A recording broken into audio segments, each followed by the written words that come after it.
Hello everyone, कैसे हैं आप सब। आई होप अच्छे होंगे, मस्त होंगे और कहानी एंजॉय कर रहे होंगे। अगर कहानी पसंद आए तो प्लीज़ लाइक, सब्सक्राइब, कमेंट और शेयर ज़रूर कीजिएगा। चलिए शुरू करते हैं एक नई कहानी। अपने प्रणाम मायके माँ, में मैं कल वहाँ मेहमान आ मत रही हूँ। बनिए। बच्चे भी जिद कर रहे प्रणाम थे माँ, नानी के मैं यहाँ कल जाना वहाँ है। आ रही मुझे भी हूँ। आए साल भर हो बच्चे गया। भी जिद नीलम ने कर माँ रहे से थे कहा। नानी माँ के ने यहाँ कहा, जाना है। नीलम बेटी मुझे आ भी आए जाओ, हम साल भर सभी हो को गया। अच्छा लगेगा नीलम ने और अपनी बच्चों माँ से से घर कहा। में चहल माँ ने पहल कहा, बनी नीलम रहेगी। बेटी आ जाओ, अरे माँ, हम भाभी सभी से को कहना अच्छा मेरा लगेगा कमरा अच्छे और से बच्चों से व्यवस्थित घर में करके रख चहल दे। पहल बनी बेटी रहेगी। ने कहा, अरे माँ, अरे नीलम, भाभी से तुम कहना यहाँ आ मेरा तो जाओ, कमरा सब हो अच्छे से जाएगा। व्यवस्थित फोन में करके ही रख सारी दें। बातें बेटी करोगी ने क्या? कहा, अरे समीर नीलम, तुम तुम्हें यहाँ आ स्टेशन तो लेने जाओ, आ सब हो जाएगा। जाएगा। ऐसा कहकर फोन माँ में ने ही सारी फोन रख बातें दिया। करोगी क्या? अरे श्वेता समीर बहू, तुम्हें नीलम बेटी स्टेशन का लेने फोन आ आया था, जाएगा। वो कल आ ऐसा रही है। कहकर उसका माँ ने कमरा फोन रख व्यवस्थित दिया। कर देना। अरे श्वेता तुम तो बहू, उसका नीलम स्वभाव बेटी का जानती फोन ही आया हो। था, सास वो कल शारदा आ जी ने रही कहा। है। श्वेता उसका कमरा जानती थी व्यवस्थित ननद कर देना, नीलम का तुम तो उसका मिजाज कुछ स्वभाव अलग ही जानती है। हो। उसे हर सास चीज शारदा जी समय ने पर कहा। और श्वेता व्यवस्थित चाहिए जानती थी रहती है। ननद किसी नीलम चीज का की कमी मिजाज उसे कुछ पसंद नहीं। अलग ही है। मायके में भी उसे मेहमानों सा हर चीज व्यवहार समय करती पर है। और अपने व्यवस्थित बच्चों चाहिए की तो रहती है। बहुत ज्यादा केयर किसी चीज करती की है। कमी उसे नीलम पसंद नहीं। बच्चों सहित आ मायके गई। में भी भाई मेहमानों सा समीर व्यवहार रहता स्टेशन है। लेने चला अपने गया था। बच्चों की नीलम तो घर बहुत पहुंची ज्यादा और केयर माँ के करती है। गले लगकर नीलम उनके बच्चों हालचाल सहित आ गई। पूछने लगी। भाई समीर स्टेशन लेने चला श्वेता गया था। तुरंत पानी का नीलम गिलास घर लेकर पहुंची आई और और माँ नीलम के से गले उसका लगकर हालचाल उनके पूछने लगी। हालचाल पूछने तभी लगी। श्वेता की श्वेता बेटी तुरंत खुशी पानी का गिलास बुआ के लेकर पास आई और आकर बैठ नीलम से गई और उसका पूछा, हालचाल पूछने बुआ लगी। मेरे लिए तभी क्या श्वेता लेकर की आई बेटी हैं? खुशी बुआ के नीलम ने पास अपना आकर सूटकेस बैठ गई खोला और और एक पूछा, सुंदर सा बुआ ड्रेस मेरे खुशी लिए के क्या हाथों लेकर में आई दे हो? दिया। नीलम ने अपना खुशी ड्रेस सूटकेस पाकर खोला बहुत खुश हो और गई। एक सुंदर सा बच्चे ड्रेस आपस में खुशी के खेलते हुए हाथों में मस्ती दिया। करने लगे। खुशी ड्रेस तभी पाकर नीलम ने बहुत कहा, खुश हो श्वेता गई। भाभी, बच्चे आपस हमारा में कमरा खेलते हुए व्यवस्थित मस्ती है करने ना? लगे। तभी नीलम ने कहा, पिछली बार श्वेता आई थी भाभी, तो कूलर हमारा काम नहीं कमरा कर रहा व्यवस्थित था। है ना? गर्मी में पिछली पंखे में बार ही आई थी सोना तो पड़ा कूलर था। काम नहीं कर एसी रहा तो था। आपके कमरे में गर्मी ही में लगा पंखे है। में ही सोना पड़ा। श्वेता ने हंसते हुए कहा, नीलम दीदी, इस बार आप हमारे कमरे में सो जाना, हम लोग दूसरे कमरे में सो जाएंगे। आपको कोई परेशानी ना होगी। शारदा जी सब सुन रही थी। उन्हें तुरंत नीलम से कहा, अरे बिटिया, इस बार तुम्हारे समीर भैया ने नया कूलर ले लिया है, तुम आराम से रहना। अरे माँ, मैं तो भाभी से यूं ही मजाक कर रही थी, नीलम ने कहा। श्वेता जानती थी नीलम हर बात में उसे ताना मारती है, पर वे चुप रहती। श्वेता चाहती थी कि नीलम दीदी जितने दिन रहें खुश रहें, उन्हें किसी बात का तकलीफ न हो, क्योंकि अब पिताजी भी नहीं रहे, उन्हें पिता की कमी महसूस न हो। श्वेता हर तरह से खुश रखने की कोशिश करती।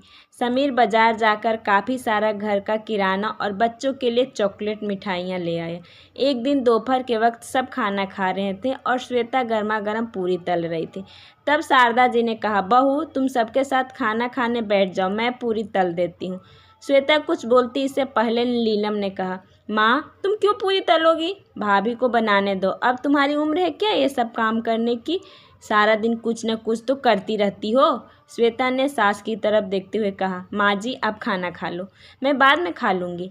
नीलम आराम से मायके में दिन गुजार रही थी। समीर भी छुट्टी के दिन सपरिवार घूमने और होटल ले जाता है। एक दिन बातों ही बातों में नीलम ने श्वेता से पूछ लिया, भाभी आप मायके नहीं जा रही हैं? जवाब देते हुए श्वेता ने कहा, मैं तो अभी जाने ही वाली थी, क्योंकि मेरे पिताजी की तबीयत ठीक नहीं चल रही, पर आपका फ़ोन आया सो मैंने जाना कैंसिल कर दिया। माँ जी कितना अकेले घर का काम करती, अब आपके जाने के बाद ही जाना होगा। अच्छा किया भाभी आपने जो मायके नहीं गई, ससुराल से तो मैं थक हारी आती हूँ, फिर मायके में तो पूरा आराम चाहिए ना, वरना मैं नहीं आती। नीलम ने कहा, नीलम दीदी आपकी भी तो ननद आती होगी, तब उन्हें भी पूरा आराम मिलता होगा, क्यों? श्वेता ने पूछा। नहीं भाभी, मैं तो साफ साफ कह देती हूँ, मुझसे अकेले काम नहीं होगा, उन्हें मदद तो करवानी ही होगी। इतने लोगों का खाना मैं अकेले कैसे बना सकती हूँ? नीलम हाथ हिलाते हुए बोली। शारदा जी चुपचाप सब सुन रही थी। उन्होंने तुरंत नीलम से कहा, फिर यहाँ अपनी भाभी का हाथ क्यों नहीं बटाती हो, वो भी तो अकेली काम से थक जाती होगी। अरे माँ, तुम तो अपनी बहू का पक्ष लेने लगी। ऐसा है मैं तो चली जाती हूँ, भाभी पर बोझ नहीं बनती। नीलम ऐसा कहते हुए रोने लगी। श्वेता जानती थी यह उनकी हर बार की आदत है, थोड़ा भी कुछ कहो बुरा मानकर रोने लगती हैं। श्वेता ने बात संभालते हुए कहा, अरे दीदी, माँ जी का ये मतलब नहीं था। आप तो आराम से रहिए, मुझे तो आदत है काम करने की। आप तो हर साल आती हैं, मैंने कभी कोई शिकायत की है भला? एक दिन शारदा जी अपने कमरे में आराम कर रही थी, तभी नीलम ने अंदर आते हुए पूछा, माँ, भाभी नज़र नहीं आ रही हैं, कहीं बाहर गई हैं क्या? हाँ नीलम, बहू कह कर गई है, कुछ देर में आ रही हूँ। शायद कुछ काम से गई होगी, माँ ने बताया। नीलम ने कहा, माँ, तुम्हारा गला कैसे खाली है? चेन नहीं पहनी? कहीं भाभी ने तो नहीं रख ली? शारदा जी कुछ कहने ही जा रही थी कि इतने में श्वेता कमरे में दाखिल होते हुए कहा, लीजिए माँ जी आपकी चेन। शारदा जी ने नीलम से कहा, ये रही मेरी चेन, कुछ दिन पहले टूट गई थी, सो बहू उसे ठीक करवाने को ले गई थी, ठीक करवा कर ले आई। नीलम आगे कुछ न बोल पाई। एक दिन श्वेता की तबीयत बिगड़ गई, उसे बुखार था। समीर तुरंत हॉस्पिटल ले गया। डॉक्टर देखते ही कहा, श्वेता को टाइफाइड हो गया है और अस्पताल में भर्ती कराना पड़ेगा। समीर ने तुरंत माँ को फ़ोन करके सारी बातें बता दी। शारदा जी नीलम की सारी बातें कहकर हॉस्पिटल पहुंची। शारदा जी श्वेता के सिरहाने बैठी उसे तसल्ली दे रही थी, कुछ दिनों में सब ठीक हो जाएगा। शारदा जी ने समीर से कहा, तुम घर चले जाओ, घर में नीलम और बच्चे हैं।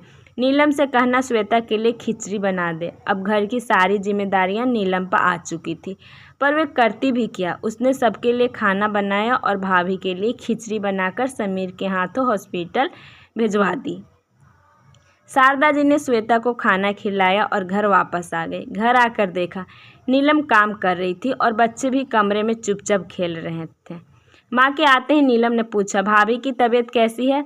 शारदा जी ने कहा, श्वेता काफ़ी कमज़ोर हो गई है, कुछ दिन हॉस्पिटल में रखना पड़ेगा। तुम तो अब यहीं हो, मुझे किसी बात की चिंता नहीं, तुम घर संभाल लेना। नीलम मन ही मन सोच रही थी, अभी ना आती तो अच्छा रहता, हर बार मायके आराम करके ही जाती हूँ, अब तो मेरा घूमना फिरना भी नहीं हो पाएगा। सोचा था अच्छी शॉपिंग कर लूँगी, मायके जाकर शॉपिंग करने का मज़ा ही कुछ और होता है। पार्लर जाकर अपना मेकओवर करवा लूँगी, अब संभव नहीं लगता है। नीलम ने कमरे में आते ही कहा, क्या भाभी, हमारे आते ही आप बीमार पड़ गई? अब जल्दी से ठीक हो जाओ, मुझसे आपका घर नहीं संभाला जाता। अरे दीदी, ये तो आपका मायका है, आप अपना समझकर ही तो आती हैं, फिर ऐसा क्यों कह रही हो? श्वेता ने कहा। एक दिन श्वेता ने नीलम से कहा, मेरी अलमारी में कुछ बैग रखे हैं, उसे ले आओ। नीलम ने जैसे ही बैग खोलकर देखा, काफ़ी महंगी साड़ियाँ और बच्चे के ढेर सारे कपड़े थे। अरे भाभी, ये क्या? नीलम ने आश्चर्यचकित होकर पूछा। हाँ दीदी, आपके आने से पहले मैंने और समीर ने जाकर सारी शॉपिंग कर ली थी, क्योंकि मुझे मेरे पिताजी की तबीयत देखने जाना था। माँ जी ने कहा था मैं मायके चली जाऊँ, पर आप आ रही थी तो मैं कैसे जा सकती थी, पर कहीं अचानक जाना पड़ जाए तो आप सभी के लिए पहले ही एक कपड़े खरीद लाए थे। नीलम अपने आप को शर्मिंदा महसूस कर रही थी। नीलम श्वेता को गले लगाते रोने लगी। भाभी, मैंने आपको हमेशा गलत समझा और भला बुरा भी कहती रही, पर कभी आपने सामने जवाब नहीं दिया, मुझे माफ़ कर दें। अरे दीदी, ऐसा मत कहिए, आप तो बेटी हैं घर की, आपका तो हक है। अब तो मेरी तबीयत ठीक है, हम सब घूमने फिरने चलेंगे और खूब शॉपिंग करेंगे। शारदा जी सब देख सुन रही थी। श्वेता कितनी समझदार और सुलझी बहू है, ननद को हमेशा बहन ही मानती रही। समीर ने कभी उसे पिताजी की कमी महसूस न होने दी, उसकी हर चीज़ की बखूबी ध्यान देता रहा, पर नीलम ने भाभी को कभी भी महत्व नहीं दिया जिसकी वे हकदार थी। श्वेता जैसे ही काम करने किचन में जा रही थी कि नीलम ने हाथ पकड़ते हुए कहा, भाभी, जब तक आप पूरी तरह से ठीक नहीं हो जाती मैं किचन संभाल लूँगी, मैं अभी काफ़ी दिन रुकने वाली हूँ। श्वेता ने कहा, नीलम दीदी, आपकी जब इच्छा हो तब आ जाया करो, पर मायके को मायका ही समझो, ना कि मेहमान बनकर आएँ, तभी प्यार और अपनापन का रिश्ता बना रहेगा। मायके में माँ के बाद भाभी ही सब कुछ होती है, उनसे प्यार और अपनापन का रिश्ता बनाकर रखें ताकि मायके में कभी बोझ ना समझा जाए। अगर कहानी पसंद आए तो प्लीज़ लाइक, सब्सक्राइब, कमेंट और शेयर ज़रूर कीजिएगा। धन्यवाद।